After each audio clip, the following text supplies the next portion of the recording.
Hello everyone and welcome back to another book review. Today I am going to be reviewing Lake Michigan, a Photographic Portfolio, and this is by Ed Wargin. I think that's how you say his last name. So this just seemed like a fun, light, easy book to jump back into reading. I have been out of the game for a little bit because of my move, so I thought this would be a great way to jump back in because it wasn't too heavy and it would probably give me some inspiration for some road trips.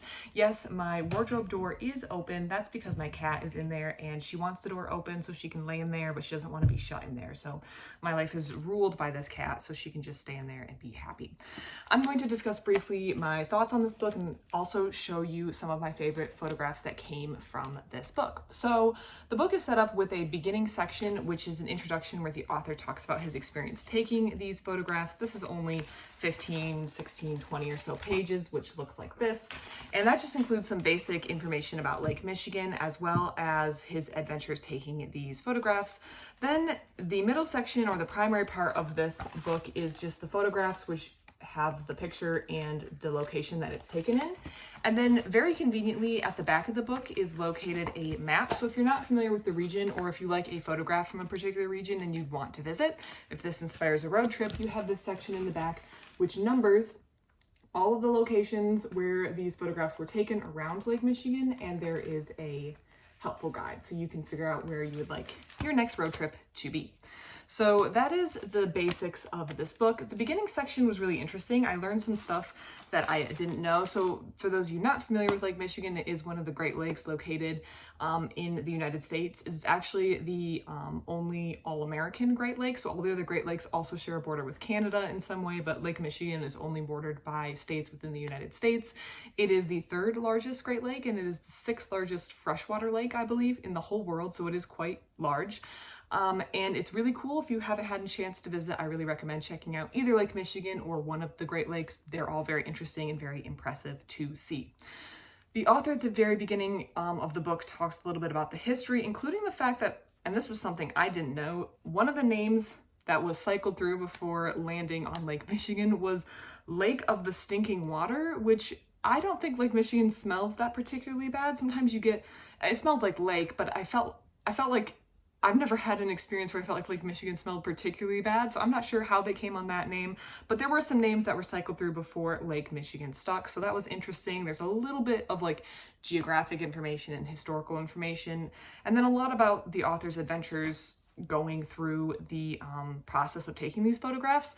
One of the more interesting ones he talks about is getting stuck crossing the Mackinac Bridge, or he didn't actually get on the bridge. So the Mackinac Bridge connects the two parts of the state of Michigan, and if there's high wind or some other bad weather, they close the bridge and you're just stuck. It's the only crossing point unless you want to go all the way through Wisconsin. So most people just sit and wait for the bridge to reopen, but you never know how long that's going to be. He talks about the wind and the waves being so high that as waves would come up, the wind would catch the water and it would be hitting the bottom deck of the bridge, which if you've seen the Mackinac Bridge, that's very, very impressive. Basically, he got stuck there and had to wait for the storm to die down.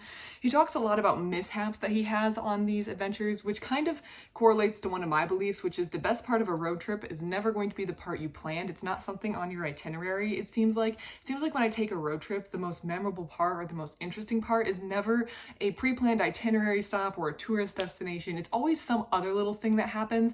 And he talks about some of these interesting or really beautiful experiences that he had that weren't planned, and also some of the mishaps that happened along the way.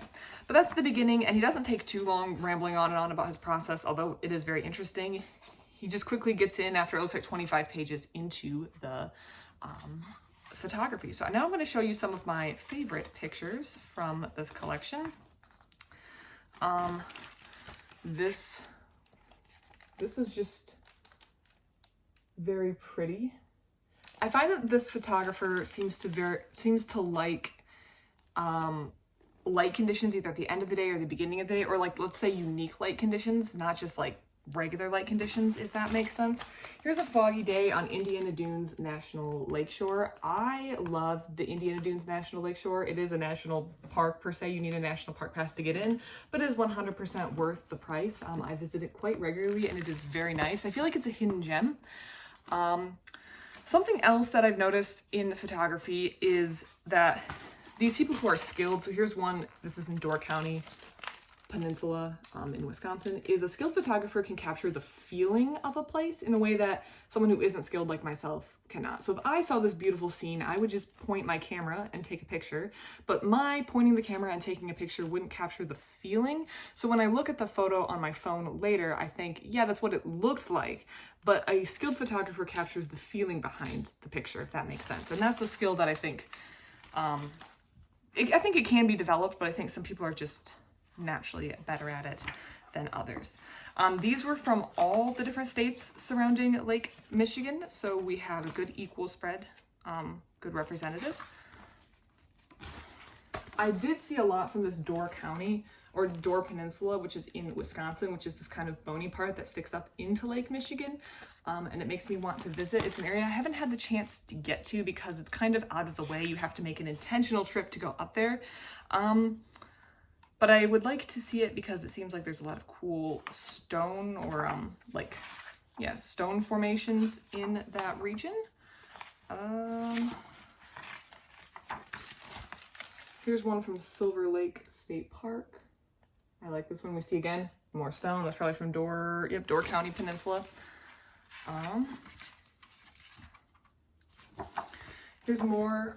If you do go to the Great Lakes, we see these, I'm gonna call them different light conditions, not during the day, but like morning or evening. If you do go to the Great Lakes, be sure to either stay for sunrise or sunset, depending on which way you're facing and which side you're on, if that makes sense. Like if you're in Wisconsin, then it's gonna be different than if you're in Michigan. But if you watch the sunset or sunrise over the lake, you get these absolutely fantastic views like this that are 100% worth it. And if you go during not like the solstice, it's easier because if you're out there in late June, early July, like now, you're going to be waiting until like 9:20, 9:30 to see the sunset. Well, if you go later in the fall, it's a little easier because the sunset will occur earlier in the night and you can actually get on with your life. But it is 100% worth it if you're from out of town to watch a sunset or sunrise over Lake Michigan. This one felt like a painting. I don't even know how to describe it. I feel like the author did a really good job on this one. The next one on page 119 reminds me of another book that I read and reviewed, and I will, if I remember, link it at the end of this video, called Ice Caves of Leelanau, where someone took pictures of these ice formations that form on the coast of Lake Michigan during icy conditions. They're so cool, and there's a whole book that's just this photography of it. So this is what that, this picture reminded me of that book, and it's definitely worth checking out and giving it a read if you enjoy this picture. Next on page 125, here's another painting feel. I got this book out once that was like paintings of Saugatuck Dunes, which is a particular region of Lake Michigan. And this is a photograph, but it looks like those paintings in that other book that I got. So that was super cool. Again, the photographer's doing a good job of capturing the feeling. Like I can feel a lot of these pictures having spent a lot of time around the Great Lakes because I am lucky enough to be able to visit them quite regularly. His criteria for photographing was to be within viewing distance, hearing distance, or smelling distance of the lake. So that's where all these photographs are taken. This is actually from a really cool area, the northern point of Lake Michigan, which is in the UP.